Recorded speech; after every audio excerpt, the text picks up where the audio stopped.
This space was downloaded via spacesdown.com. Visit to download your spaces today.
Hello, everybody. We'll get started here shortly. I'm going to wait for a few more people to come on, and then, of course, Josh, and then we'll get started.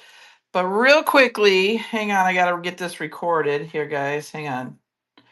Hey, Santino, if you want to go ahead and do your thing, my friend, go for it while I get this thing started here. Are you there, Mr. Santino? Hello. Can you hear me? We can't hear you. Go out and come back in.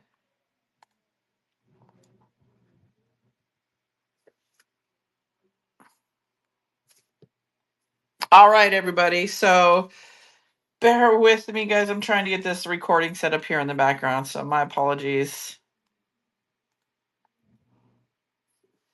All right, everybody. So, for those of you that don't know me, I am Jenny. I am the owner and the host of the Revival of America. We are being listened to in over 100 countries. So, if you come into this podcast late, I always tell my audience you can follow us on any of the other podcast hosts or the social medias, because some people don't have X or some people may not have Telegram or any of the other places. So, go check them out, and they are iHeartRadio, Spotify, Anchor, Apple, Google, Breaker, Pocket Cast, Podbean, Riverside, Amazon Music. Social medias are Jenny JERREAD Facebook, at Jenny_JERREAD right here on X, at JJREAD Rumble, at JJREAD True Social, at JJREAD Instagram, The Revival of America on Telegram, and then The Revival of America over on YouTube. I'm doing about anywhere from 7 to 8, trying to do 7 to 8 or 6 to 8 podcasts a week. So definitely check us out, everybody. We're making a lot of great positive noise. A lot of the guests I have, they're very consistent. They're consistent in what they say. And that is what you need to look for in this movement. You need to pay attention to what people are saying, how consistent they are, because we're seeing a lot of flip-floppers, seeing a lot of people out there just trying to say bullshit just to be relevant, right? So be careful, everybody. I tell my audience all the time, be careful who you listen to, who you follow, what you're putting in your mind, because it's wackadoodle out there, everybody. And these narratives that they're trying to spin is just insanity. So please, everybody, be careful who you listen to and who you follow. So many of you probably see me in these spaces, whether I'm speaker, co-host, or hosting them myself. You do see me in here a lot. And then again, like I said, I do other podcasts. A lot of the live podcasts I do with my audience are on Telegram, and we're getting ready to come into some of the video part of it. So I want to welcome you all here today. Josh is going to be with us 30, 45 minutes, I think you said. Well, Josh, that's not going to be enough to talk about what you guys were talking about the other night on Saturday. That was an amazing podcast, by the way, with Nino and Alpha that you guys had. So if you guys haven't checked that out with Josh, Nino, and Alpha, go check it out, because if you want to know where we're at, what's going on, and how to shut these people up that are spinning that narrative of Trump is compromised and he's a puppet. It's all bullshit, everybody. We are in war. You have to be neutral. You have to go along with a lot of stuff, everybody, whether you like it or not. You've got to appear weak when you are strong, and then you can't interfere with your enemy when they're doing it themselves already. So I would like to welcome Josh to the stage. We're going to kind of focus a little bit on this today, because this seems to be a very hot topic, and this narrative bullshit needs to be shut down. So welcome, Josh. How are you, my friend? Are you there? We can't hear you, Josh. Santino, can you hear me, Santino? I can hear you, but send me the co-host if you can, but I can hear you. Okay, I'll send it to you, and then if you want to do your thing, go for it while we get Josh up here.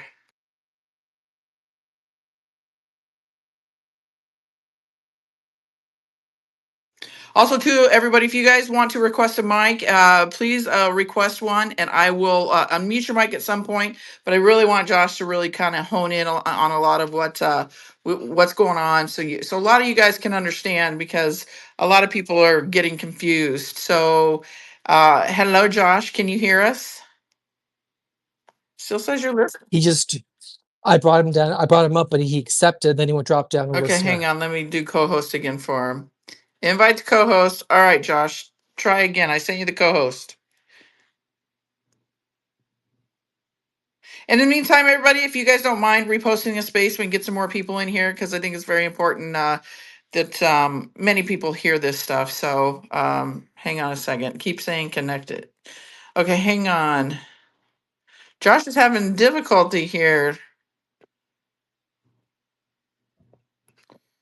All right, I just sent you the list of the speaker invite, Josh. See if you can get that. Can you hear us now? Can you speak? Can you hear me? Woo!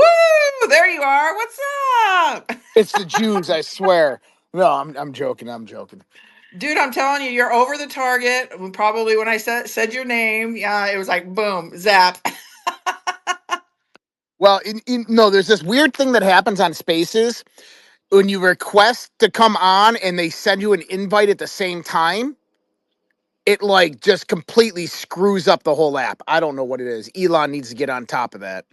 Okay, so that would make sense, because I think myself and Santino, we were trying to give you an invite, whether it be co-host or speaker, because we were just seeing you as a listener. Weird. Yeah, but I was like, what's up, my homies? How we all doing today?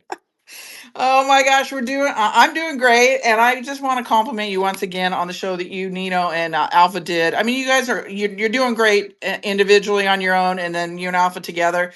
That show, though, I think is very important, kind of at where we're at right now in this movement, because we see this narrative being spun out there right now of Trump's compromise, and he's Netanyahu's puppet. So you guys broke it down, and I tell my audience all the time, we are at war, and we are watching the art of war unfold in front of us. If people haven't read that or know what that's about, I highly recommend you do it. But again, and Trump has said, we're never going to give our enemy our next move. So what Alpha did with Josh and Nino, they broke it down, and it's absolutely amazing. So I hope more people come in here, so we can kind of hopefully shut a little bit of this bullshit narrative down. So I'm going to give you the floor. I wanted to compliment you, but I really think if we can kind of hone in on that a little bit more, and just do whatever you do, Josh, because you're kicking ass, my friend. Yeah, I know. We can start on that topic. You know, if you're just If you're just someone who's looking at everything that's going on, but not like researching it or really kind of looking deep into things, you're going to miss a lot. And I mean, that's what there's a lot of us out there. That's what we do is we look into the deeper aspect of things. And people are like, well, give me an example that, Trump isn't compromised by Israel. Well, I'll give you a lot of different examples. How about a $654 billion arms deal to Saudi Arabia? How about a defense cooperation agreement with Qatar? How about a defense pact right after Israel sent a missile into Doha, Qatar, where Trump says that they treat Qatar as a ally, and if anybody attacks them, then the United States will back them up. Those are some strong words. And that's not happening because there's other Arab nations or EU is trying to invade Qatar. The only enemy that Qatar has in that whole region is Netanyahu's regime. And I do preface Netanyahu's regime because I'm not talking about Israel. I'm not talking about the good people, the Jewish people. I am talking about Netanyahu specifically.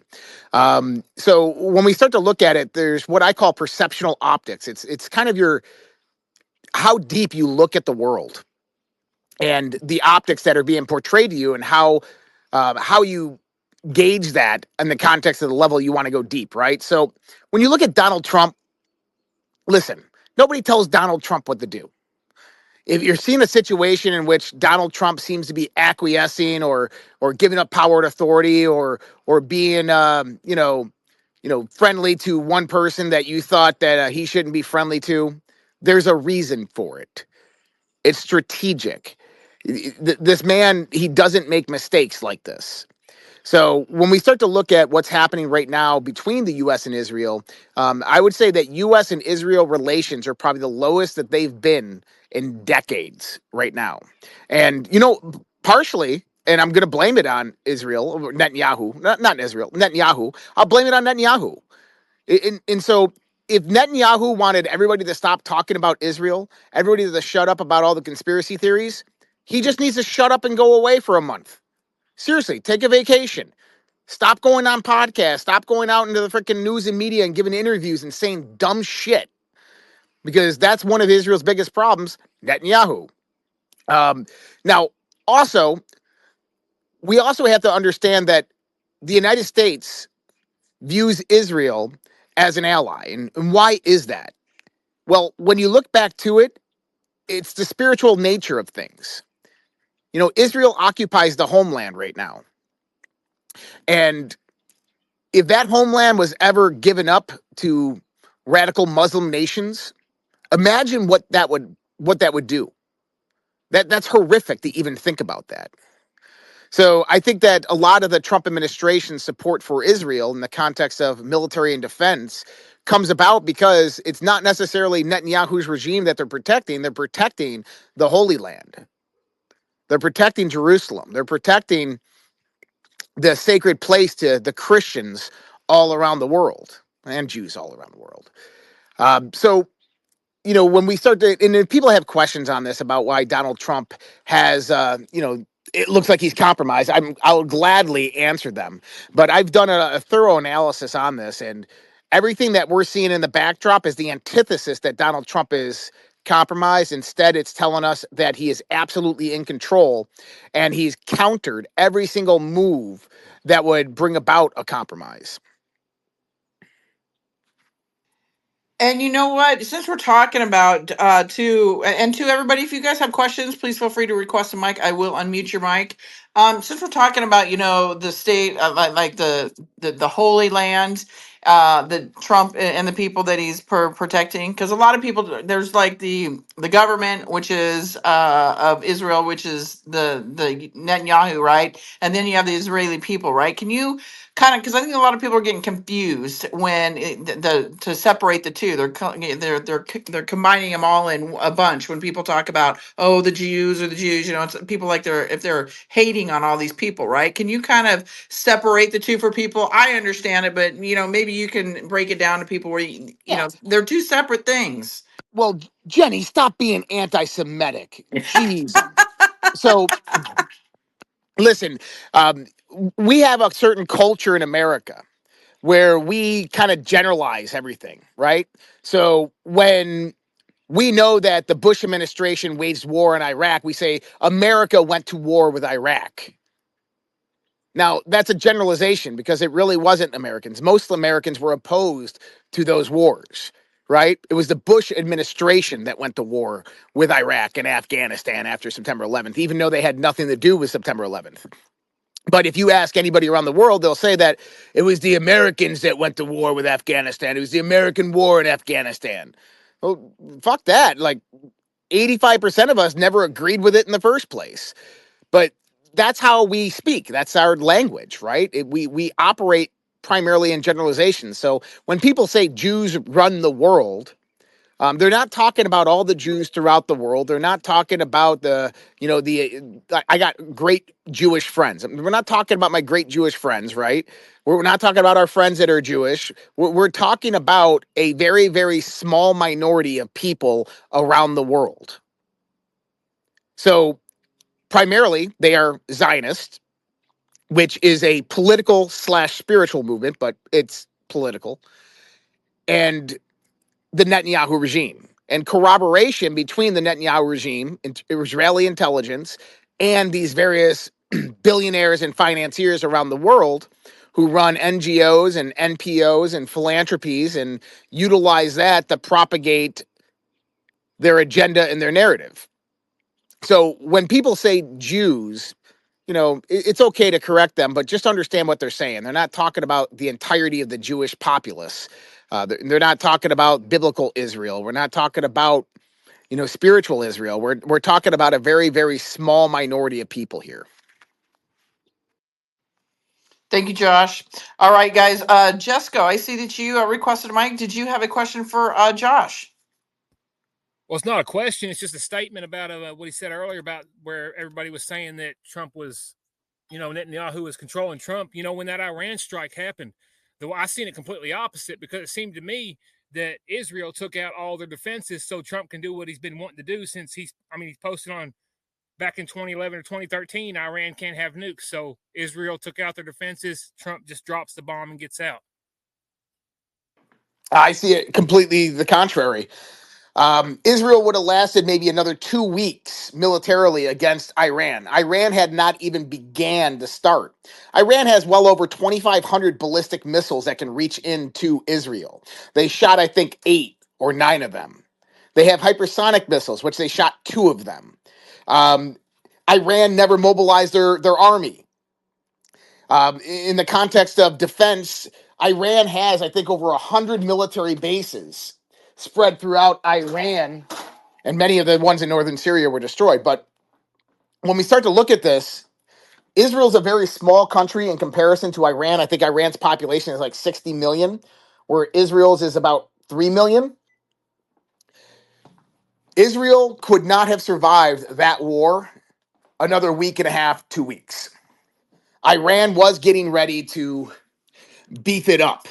Really, it was just a tit for tat in the context of how Iran was doing warfare. And most of the warfare that was actually happening was really behind the scenes with the assassinations that Israel was doing. That was where they really hit home with Iran. But in the context of taking out Israel or Iran's defense, not so much. Those B-2 bombers could have flew in there even with Iranian defenses, and Iran had anti-air systems and so forth active. So I would say contrary to that one. And also to that point is you got to remember what Netanyahu wanted from that. Netanyahu wanted a full-scale war with Iran. He wanted U.S. troops into the Middle East, and he wanted a regime change in Iran. That's actually been the plan for the last year and a half that Israel has been working towards, is a regime change in Iran, bringing in Reza and having him implemented inside there. Now, they're hoping that with the United States getting actively involved with the Houthis sending missiles over to the U.S. Navy ships, that Donald Trump would back them up and begin a all-out war on Iran, which wouldn't honestly last very long, but it would be another prolonged 10-year war. That's not what Donald Trump did. Instead, what Donald Trump did is he looked at the problem that Israel was portraying on the global scene, the international scene. Iran's got nukes. Iran's going to be close to developing nukes. So he went out there and took out their research facilities. We actually know that the day prior to the B-2 bombers going into Iran, that the chief of staff of the army of Pakistan visited Donald Trump. This is the same chief of staff of the army of Pakistan that visited Donald Trump a day before Netanyahu just last came to Washington, D.C. Now, this is interesting because if you remember what happened after the attack on Iran by the U.S., Iran came out and said that we were notified 24 hours prior to limit casualties, to remove people. That's why those whole areas were desolate. Now, who's the one that tipped them off? Well, maybe Iran's greatest ally, Pakistan. Did Donald Trump give this information to the chief of staff of the army of Pakistan to deliver to Iran to limit and reduce casualties? Absolutely, he did. But what he did is he annihilated the problem that Israel had and gave them no option to move forth with that 12-day war. Thank you, Josh. Did that help you, Jesco, or did you have anything more to add to that? Oh, no. I didn't see it from that angle. I just seen it as, he's been wanting to kill it out since, I don't know, the tweets go way back of him saying Iran can't have a nuke. But yeah, it definitely cripples Israel wanting to attack Iran anymore. And then it's obviously over. So it all worked out in the end. Appreciate it. Thank you, Jesco. And Josh, can you kind of elaborate a little bit more on how when you're at war, you gotta appear weak when you're strong, and you can't let your interfere with your enemy, and kind of go over. You showed a General Flynn. He made a video, and you show that, and you kind of describe what is happening and then what's to come. Can you maybe go into it a little bit more that maybe people don't understand why they're thinking he's compromised, why he's a puppet, why is he doing all these things, and call him a Zionist and all this kind of stuff. Can you kind of explain to people that whole art of war situation? I get it, but many don't, and they still fall into that narrative that he's compromised. Well, the number one thing to understand is the enemy. Who are we dealing with here? When we say deep state, or we say the globalish or international criminal cartel, or whatever name that we give, the global elitist, the new world order, whatever you want to call them, we have to truly understand what we are dealing with here. See, they don't have borders. They don't have a nation. They don't have rules or laws.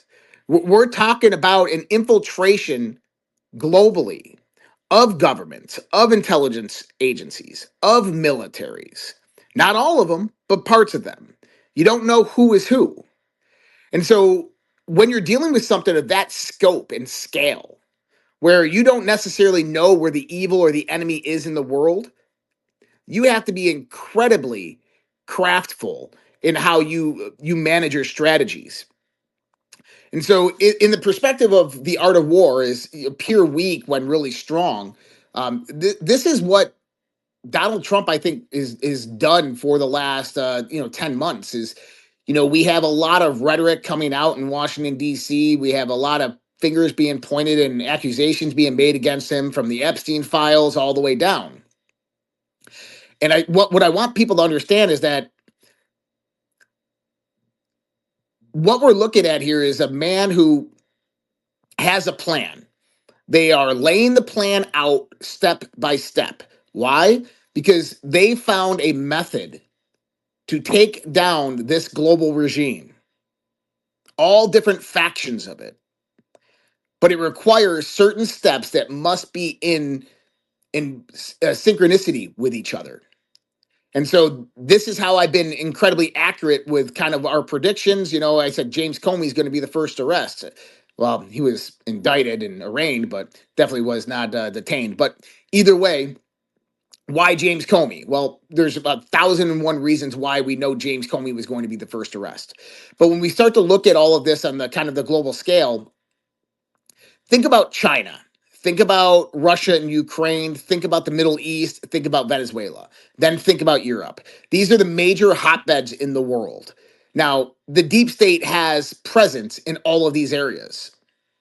So when you start to implement your plan, the first thing that you have to do is neutralize any tactics or strategies that your enemy can derive.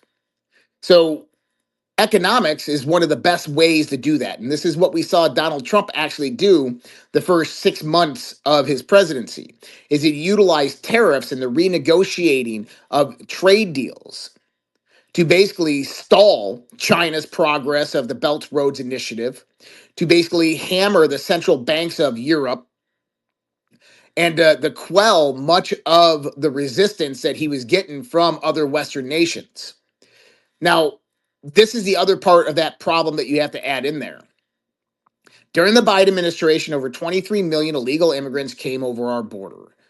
Among them were Chinese military-age males, Hezbollah, Unit 910, Houthis, Hamas. You had ISIS, Al Qaeda, Taliban. I mean, all of the various different generations of radical Islam came over that border. Then you have cartel members and gang members. I mean, what was it today? Kash Patel was saying that over 100,000 gang members are in Chicago. That's ridiculous, right? Yep. So when we start to look at this, if you go out there and you just go into the United States and you start arresting the deep state, which have deep ties with these globalist orders, I mean, they're just puppets for the globalist order. What are they going to do? They're going to initiate sleeper cells throughout the country. They're going to activate protests. They're going to bring out Antifa. They're going to bring out radical Islam, terrorist attacks. Well, you can't necessarily do that inside this country because that's going to have mass chaotic effects. That's going to make both sides incredibly vulnerable and weak. So, in the sense of what Donald Trump did, is he used economics to basically push back China. He used a naval blockade to push back Venezuela. He used economics again, tariffs, to resist the central bankers. He annihilated Iran, which is in control of Hamas and Houthis and Hezbollah to a certain degree. He made negotiations and deals with Qatar and UAE and Saudi Arabia. He armed the shit out of them in the Middle East. You don't think that those groups right there have direct connection to radical Islam and can say, hey, we're not going to do anything. And if you do, we're going to bomb the shit out of you. I mean, this is how this game of risk actually operates. And so the last 6 to 8 months, Donald Trump was setting up the chessboard, setting up the pieces around the world to neutralize any adversarial movement that they brought about prior to making a move in the United States on the deep state. So right now we are in game time. All the pieces around the globe are set. There's only one small little component left, and that's the Insurrection Act, which I've been talking about for the last few weeks. And that seems like that's going to be coming about probably in the next day or so with the Insurrection Act. Now, with all that being said, how does that make Donald Trump look weak? Well, here's the thing is, you have Kash Patel, Pam Bondi, who look like they're controlled by Israel. We have the Tyler Robinson as the sole lone gun shooter coming from the Charlie Kirk assassination, which we all know is absolute garbage and bullshit. We don't know any word from the FBI. There hasn't been updates in weeks, but their official narrative is that Tyler Robinson is a lone shooter that had ties and connections to Antifa and radical Islam or radical communist parties. Then you have Pam Bondi basically saying, and Trump even saying, that the Epstein files were a nothing burger, a Democrat hoax. Now, do I believe that? Absolutely not. But why would they be putting all of that out there to make it appear as if Israel was in control or Israel was in charge? And that's because you're giving your enemy enough rope to hang themselves. Never interfere with your enemy while they're in the process of destroying themselves. Immediately after the Charlie Kirk assassination, I mean immediately after, minutes after he was shot, the first global news organization that posted on it was the Jerusalem Post. Now, is that a coincidence? Maybe.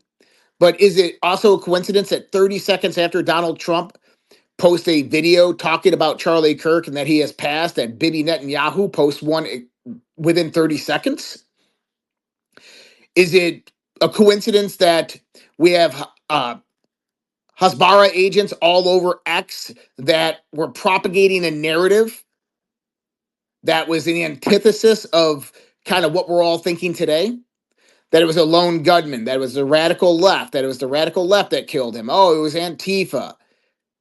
If you go back and look at all the text, you will see that the majority of these people on X were propagating this narrative within 10 to 15 minutes after Charlie Kirk's assassination happened when we knew nothing. Now, why is that? Well, that's called controlling the narrative. And when we analyze what happened over the last month and a half or so, it's psychological warfare techniques that are being utilized through social media to try to control the narratives and present various different optics into the official narrative. Right? We want to confuse people. We want people completely oblivious to what the truth actually is. So you'll have all different types of runarounds in the sense of what's going on. And nothing against any of these influencers out there. Number one, I respect Candace, and she might not always be right, but this is a dear friend of Charlie Kirk that is out there looking for the truth and uncovering every stone that she can find. And God bless her for that. But there's other people out there that are either appearing to be grifters or appearing to be just, Hasbara agents, just trying to throw discord into the whole thing. I mean, how many different scenarios of how Charlie Kirk was shot have you seen? I mean, from drones in the sky to, a van behind him, to pocket phone guns, to flashes in closed windows that don't open. When you start to analyze the Charlie Kirk assassination, the physics don't lie. And I think that that's one thing that all the ballistics experts who have came out and talked about this have said. The physics don't lie. Is you can analyze the physics of it and you can understand various truths and facts about what happened. And a lot of these other things have no relevance whatsoever. They fall off when you start to apply it, the logic of how the physics of Charlie Kirk was shot are applied. So I think a lot of that is meant to draw in the confusion, is meant to add into the psychological warfare. So why am I talking about that? Well, allow your enemy to destroy themselves. What we've seen since Charlie Kirk's assassination is we've seen people come out and show their true colors, show their affiliations. We've seen how the intelligence operation operates on social media and who's funding it and operating it. $7,000 a post, people. Now, why is that important? Because when you're exposing somebody's crimes and corruption or somebody's true agenda or intention, let them do it for the whole world to see, especially when there is the foundation of skepticism already developed. And that's why we're seeing maybe the FBI go along with the lone gun shooter.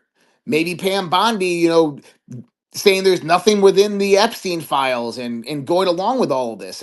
Maybe that's why we're seeing them act as pawns for Israel, Netanyahu's regime, because they want to show America that it's not the American people who are in control of their government, but instead foreign nations, foreign intelligence agencies, and financiers. And what better way to do that with a prime example of doing it front and center on the main stage of the world? There's a Q post out there, and it says, you can't tell the people the truth. This space was downloaded via spacesdown.com. Visit to download your spaces today. You have to show it to them. And that's what we are witnessing right now. And this is why I think that it appears that Trump is compromised. Why the Trump administration looks weak in certain respects is because they are appearing weak when they're really strong. They are letting the world see. The whole world is watching. And now if you want some comms on this and you understand how the comms work, go watch General Flynn's 3 videos that he put out this week and last week.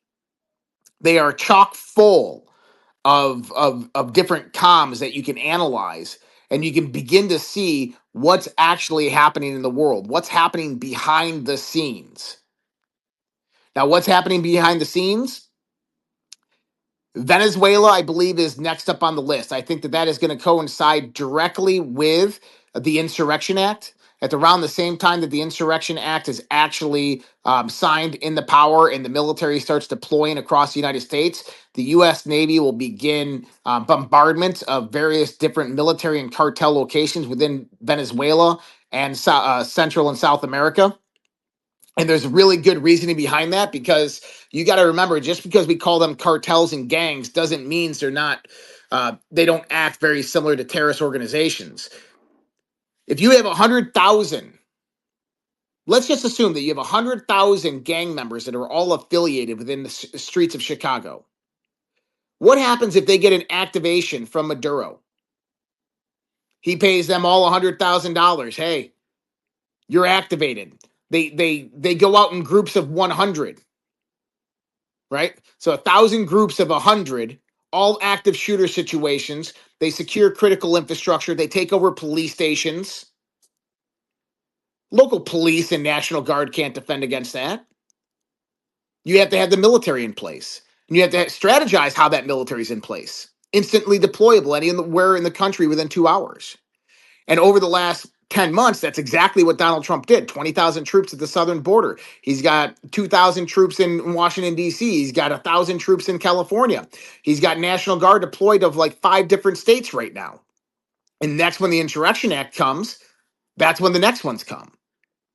At the same time, you're going to take out key command and control posts within Venezuela. And Venezuela isn't just a narco state, people.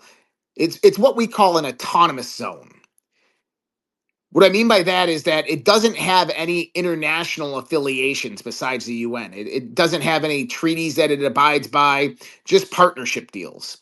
In other words, you can go to Venezuela as a globalist and you could create bioweapons research there and nobody would know and nobody would care. We knew this about Ukraine. Ukraine had 72 level 4 biolabs within Ukraine. Not only that, is we know that various organizations were developing nuclear weapons underneath in the old World War II bases underneath Chernobyl and the Zaporizhzhia nuclear power plant. That goes all the way back to the Uranium One and how Hillary Clinton allowed the sale of 35% of U.S. uranium directly to Russia for proxy to Iran, but Russia skimmed off the top and started developing in Ukraine. And then the Maidan massacre happened in 2014, and the U.S. deep state took over that whole facility. So there's a lot of stuff going on behind the scenes, but we have to understand that right now what we are witnessing is the chessboard is set, the stage is set, the tactics are being utilized right now on purpose. That all of we're seeing with perceptual optics by the Trump administration is on purpose. They keep on reiterating peace through strength, peace through strength. I don't know how long it's going to take. I don't know when things are going to kick off. I'm not psychic in that context. But trust me, when this is all over, you'll understand exactly why they did what they did. Josh, I have a quick question because I think it's interesting. Hang on, Chris. Hang on just a second. I was just going to call on you. Thank you for sharing that, Josh. I think it's real important that people kind of understand the depth of all of this, because it's deeper than what people really can wrap their minds around. Go ahead, Chris. Yes, thank you. Josh, or anyone, has Venezuela ever attacked America? Outside of the drugs, there's drug rings and gangs almost anywhere. But has Venezuela... So has Venezuela ever attacked America? Well, in the context of traditional warfare, Venezuela has never sent a missile through its military over to the United States. But in the context of harming Americans, hurting Americans, killing Americans, yes, absolutely. Have they waged a war on America through the infiltration of drugs and through human trafficking operations? Absolutely. Well, you can say Canada is waging a war. China is waging a war. Mexico is waging a war.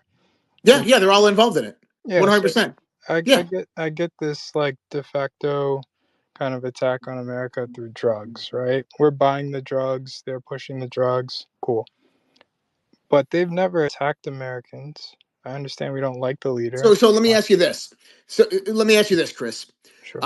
How many people in the United States of America died of fentanyl overdoses last year? I have no idea. About 122,000.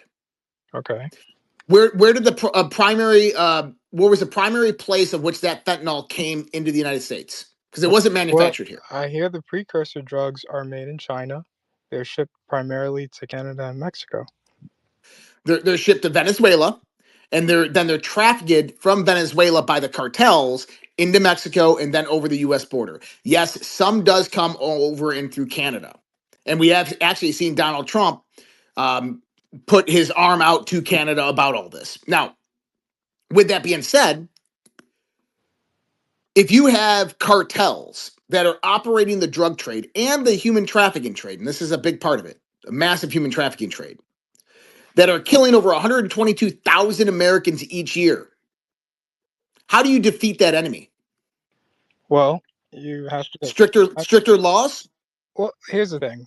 I don't think you can defeat something that you're addicted to or people are addicted to. You have to have some type of rehabilitation. If no one is interested in fentanyl, no one will buy it. Well, you can defeat the people that are dispersing it to them. That's what you could defeat. Yeah, well, you. Hey, Chris, have you ever been to Venezuela?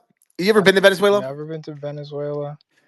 Okay, so I served 10 years in the United States Navy. My first 3 deployments were counter-narcotic deployments in the South Pacific. All right. I was a member of the Visit Board Search and Seizure team. I went on these vessels with Coast Guard leadette teams. I've been to Costa Rica. I've been to Panama. I've been up and down the coast of Mexico. I've been to Colombia. I've been to Peru. I've been to Ecuador. Let me tell you a little bit about how these cartels operate. Number one is we picked up about 6 different bodies in the ocean off the coast of Colombia. Missing heads, missing hands, and missing feet. What was that? That was the cartels just getting rid of bodies of people they didn't want around anymore. Let me say that what they do is the majority of the people that are on these fishing vessels that are actually trafficking narcotics and drugs, 3 out of 4 of them are there being coerced. The cartels are holding their family, have brought their children into human trafficking, and are forcing or coercing them to deliver narcotics to a desired location before they'll even talk to them about giving them their family back. You start to go into these countries and understand that these people are prisoners to the cartels. Another name you could actually give a cartel, because all it is an international criminal organization, but it's an army. It is a military. They operate like a military. Let me give you another example here. The cartels, they recruit within the cities and the small towns throughout Peru and Ecuador. And what they do is they go in there and they go house to house and family to family, and it's really shack to shack and tent to tent, and they offer these families money and tell them that they're going to give their children a better life in the United States of America, and that they have a process of getting them over the border. And they pay the family about $250 one time. They take the children, and this is where it gets really, really scary. We found 2 separate barges when I was in the United States Navy out at sea. Let me grab I'm cooking my kids dinner at the same time, so I got to grab my chicken out. You're multitasking. Good daddy. I am. My chicken's on fire. Hold on. So, there we go. Okay. So, they take the children, they take them to the docks, and they get a fishing boat, and they get a big gray barge about 30 feet by 30 feet. No cover whatsoever, just a gray steel dock and a barge. They put the children on the barge with limited food and water, and then they tow it out a few hundred miles into the ocean and mark that as a waypoint on a GPS system. They upload that GPS system to another fishing boat, probably coming in from Honduras, Costa Rica, or Mexico, and they leave those kids there. Sometimes those kids are there for a week, a few weeks, or even longer. The one that we found that was loaded with about 45 children on it, they had been out there for 2 weeks. One kid was already dead. Majority of them were malnourished, dehydrated, some of them near death. One was a pregnant 10-year-old or 11-year-old. So, when you talk to me about, oh, well, there's ways around, narco-terrorism, I don't think you really truly understand the scope of what we are dealing with here. And that evil in this world that is performing these operations, treating human beings as chattel, little children, as nothing mere than an asset for money, bringing tons of fentanyl and other drugs into our country that's killing hundreds of thousands of Americans each year. Damn right we're going to go to war with them. Damn right we're going to use every damn available resource we have in the United States military to fucking decimate them, especially after we've warned them multiple times. Now, if you think that that's too cruel, I don't know what to tell you. But what I will say is that China's next. And any other country that wants to fuck with the United States of America, and it doesn't matter how, any way that harms, hurts, or kills Americans or other human beings, we will go out there and we will kick their ass. And we will use the full force of the United States military if we can legally do it. Now, in the context of Donald Trump's legality behind this, Donald Trump absolutely has 100% legality behind his actions. 2001 AUMF, authorized use of military force, that came out post September 11th. This is one of the primary doctrines which Donald Trump can utilize to use military force against countries like Venezuela. Now, he hasn't declared war on Venezuela, and he doesn't need to. He's issued an executive order declaring the cartels and the gangs terrorist organizations, international terrorist organizations, which have resulted in the deaths of Americans. Now, you asked, has Venezuela attacked America? Hey, do you remember, I forget their names, but do you remember the various different people that were killed by Tren Aragua and by other cartels and gangs in the United States over the last 4 years? Yeah, it might have been 3 or 4. But that's a foreign nation sending their people into our country with the intent for chaos and destruction. Well, we're assuming that the president of Venezuela is directing these people to do this.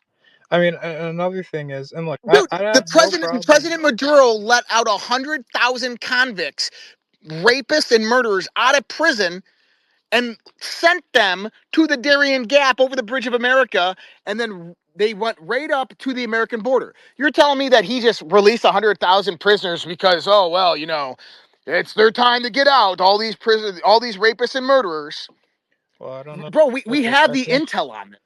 Let's just assume that you're correct, right? And let's take this a step back and revisit when So Trump is real quick, actually. hang on a second, Chris. Real quick, I have another hand here, real quickly, and Josh is on a time frame. So let me get to this hand real quick, and I'll circle back to you if we have some time. So go ahead, Eric. Your mic is unmuted. Sorry, Josh. Sweet. What's up, Josh? What's up, man? By the way, some massive news just broke on Truth at 18:51, Josh, and I want to bring this to your attention, bud, and everyone in the space. I am very pleased to announce that Israel and Hamas have both signed off on the first phase of our peace plan. This means all the hostages will be released very soon, and Israel will withdraw their troops to an agreed upon line as the first steps toward a strong, durable, and everlasting peace. All parties will be treated fairly. This is a great day for the Arab and Muslim world, Israel, and all surrounding nations, and the United States of America. We thank the moderators from Qatar, Egypt, and Turkey who worked with us to make this happen, to make this historical and unprecedented event happen. Blessed are the peacemakers, Donald J. Trump, President of the United States of America. I wanted to let you know that, Josh. That's huge. Go ahead, Josh. I give it 2 weeks. 2 weeks and what? Boom. I was going to say the same thing. Tell us your thoughts, Josh. You little tease. Yeah, I'm an eternal optimist, and I think that the majority of the hostages will be released, and then immediately after that, we'll probably see everything start back up again. Listen, I'm not pro this or pro that. Hamas is more of a terrorist organization than it is a political group. Okay, Israel knows this, and Israel understands the direct threat from Hamas to Israel, and there absolutely is. I'm not going to argue with that point with anybody. Now, is the force and the methodologies of Israel acceptable to us as Americans? I would say they're incredibly excessive, and their doctrines of war are way different than how we conduct war. But I don't think either side really wants this agreement. I don't think Hamas wants to give up power, and I don't think Israel wants to stop the war. So I give it 2 weeks. Thank you, Josh. Thank you, Eric. Did you want to say anything else, Eric, before I go back to Chris? How you doing on time, Josh? Yes, I do. By the way, About 10 POTUS minutes. Okay, he's got 10 minutes. Go ahead, Eric. All right. But a minute ago, POTUS just posted a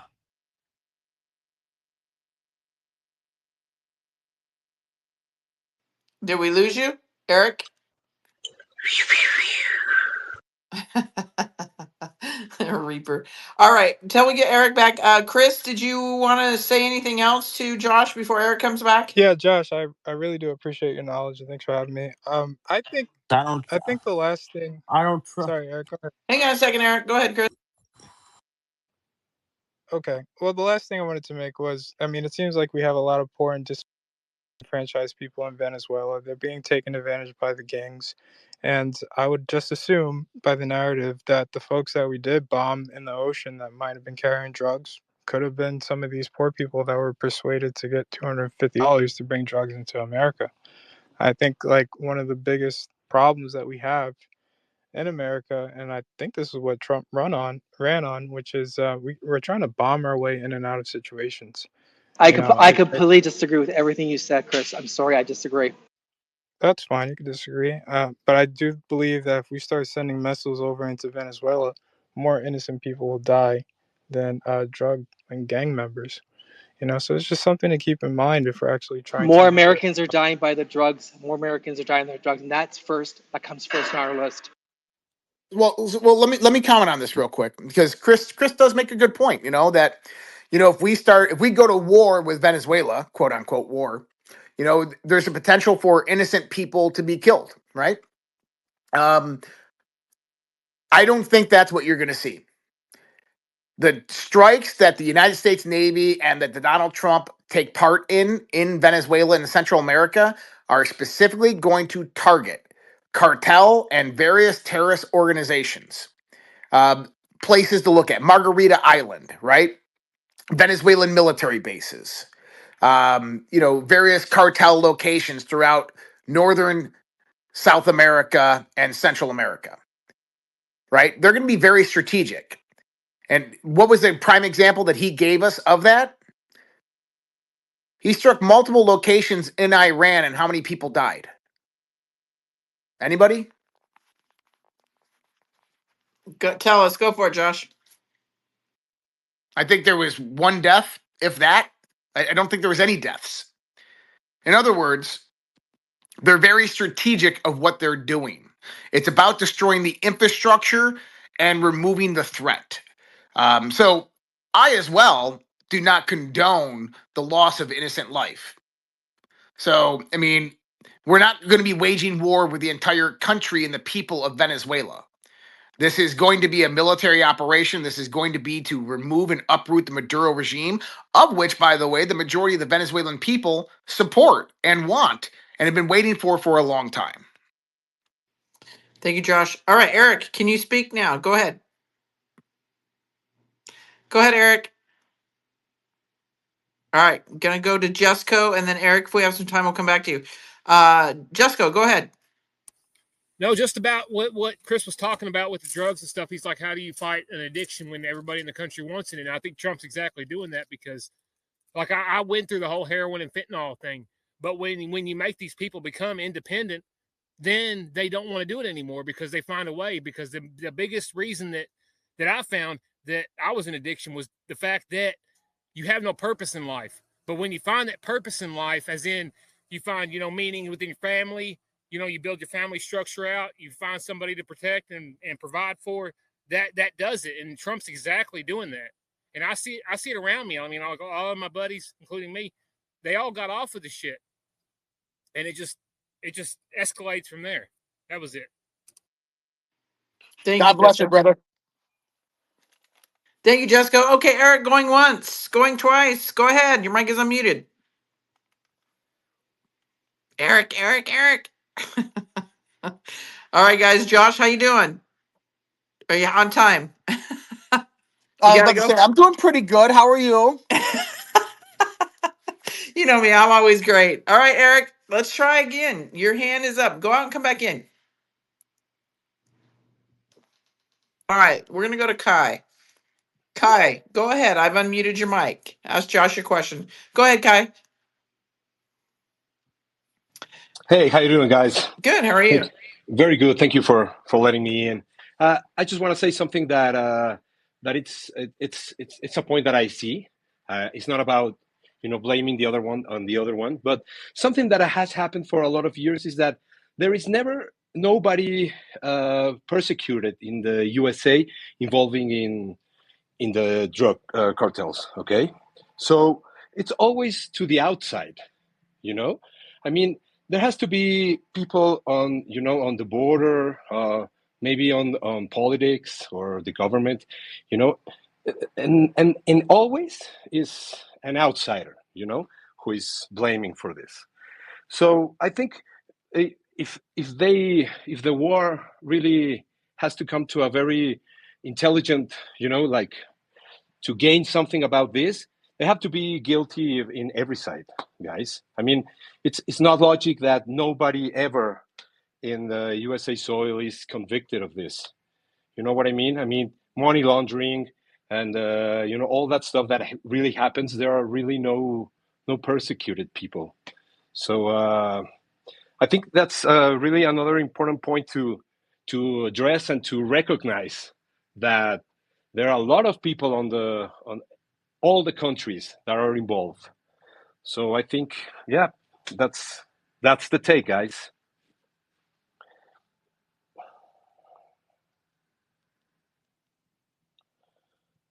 Did I run? Do you want to respond to that, Josh, or no? Sure. I don't disagree with him.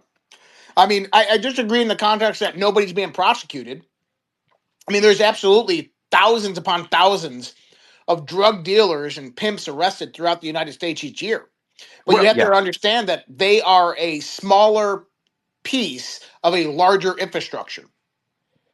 When you're talking about fentanyl, when you're talking about, heroin or fentanyl or cocaine or whatever it might be, you got to go directly to the source of this.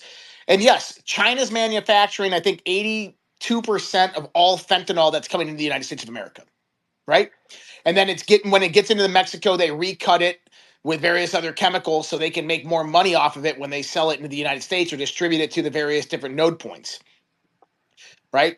But are you ever going to get leeway? Are you ever going to make progress if you just continue to take out the henchmen in the cities, the small American gangs in the cities that are distributing cocaine and fentanyl and heroin? You're never going to make any progress. You got to go towards the source of it. Now, absolutely. Yeah. Let me just address with something that you say right now. The guy or the people that are selling that, I get it. There are a lot, but they're the bottom. They're like the soldiers. And for the organization that is inside the country because the money stays there.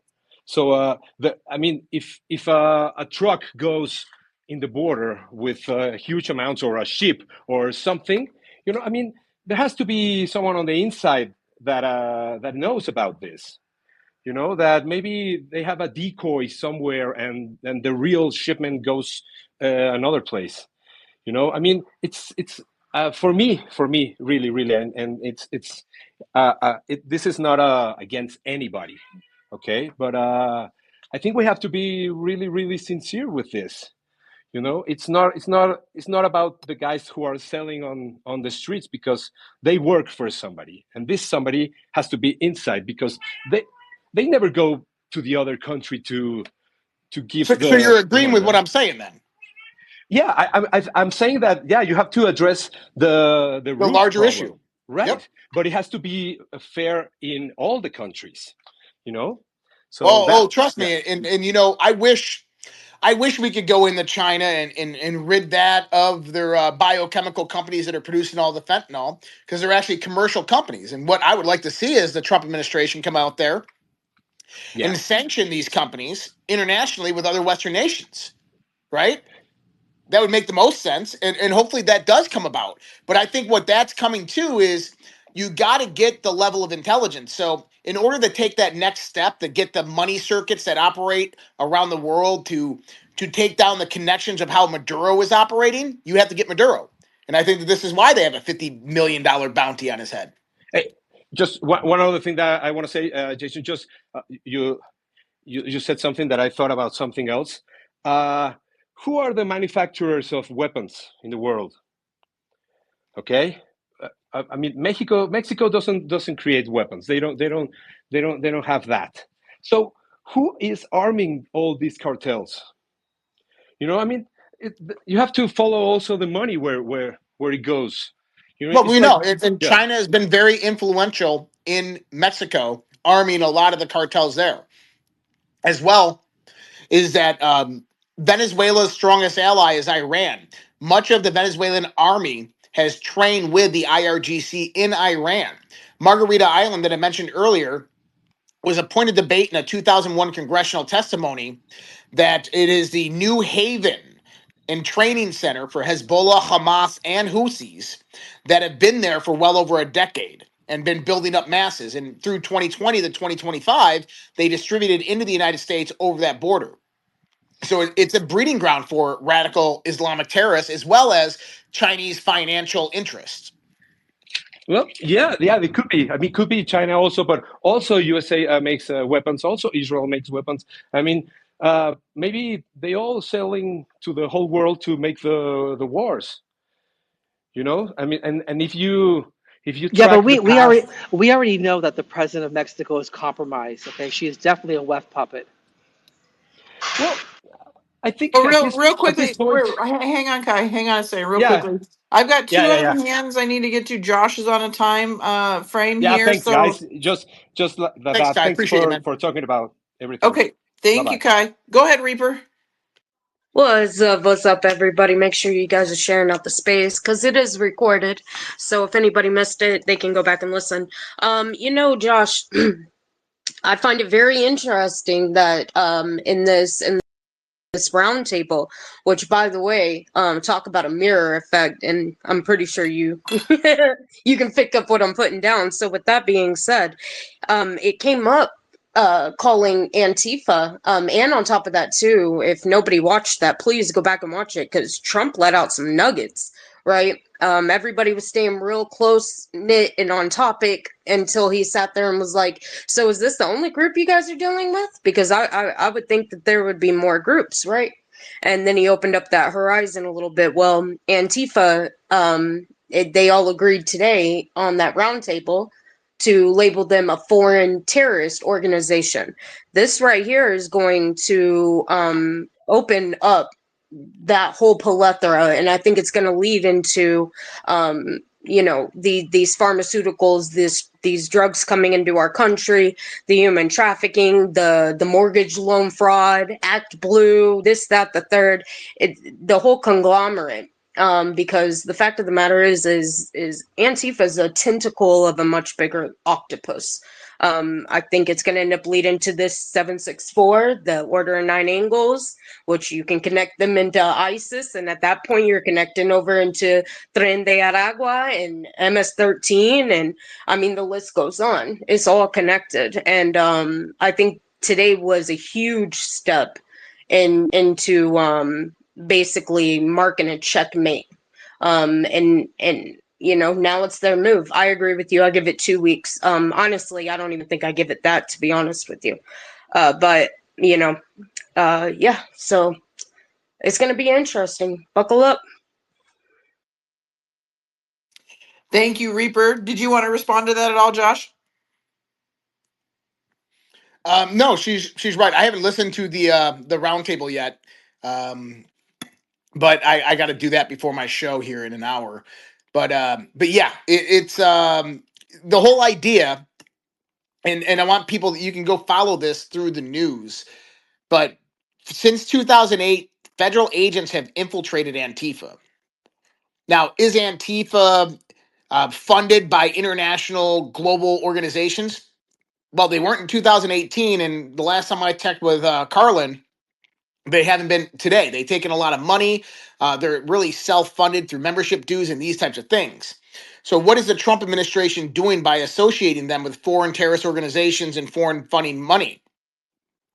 Well, that comes into the wider scope of things, that Antifa is being utilized as a mechanism to bring about the legal precedent to bring about the Insurrection Act in the United States of America that you need in place prior to making mass arrests, going out there and eliminating sleeper cells of Hezbollah inside your cities, because you got to keep the peace to a large degree. So at least that's my thoughts, and I'll have more thoughts on that tonight when I talk about that on my show. Yeah. All right, thank you, Josh. And Santino, go ahead. You didn't come through, so no, I don't. If I cut you off, I apologize, because I don't cut people off, and I don't like when people cut people off. So, Santino, if you have something to say, because I know Josh has to go, go ahead and close us out, Santino, with your thoughts. Santino, hello. Okay. All right. Well, Josh, I appreciate you being here. I know you got to go get ready for your show. And as always, great show. And I'll get you back on here, hopefully before, I think you were on here maybe about a month or so ago, but we'll see about getting you on here sooner than that as things can keep transpiring. I appreciate you guys, and don't forget the follow here on X, and catch the show tonight. I'll be talking about a lot of these topics as well. So appreciate you, Jenny and Santino, and everybody out there. Reaper, take care, guys. Q Soul, good to see you, buddy. And Eric, much love, guys. Take care. Thank you, Josh. God bless. Thank you, Santino. Thank you, Reaper. And we'll see you guys later. I will have Silk over here on my X Space at 9 p.m. Eastern Standard Time. So come and get a good laugh if you want to talk to Silk. We'll be here at 9 p.m. Eastern Standard Time. Thank you, everybody. God bless.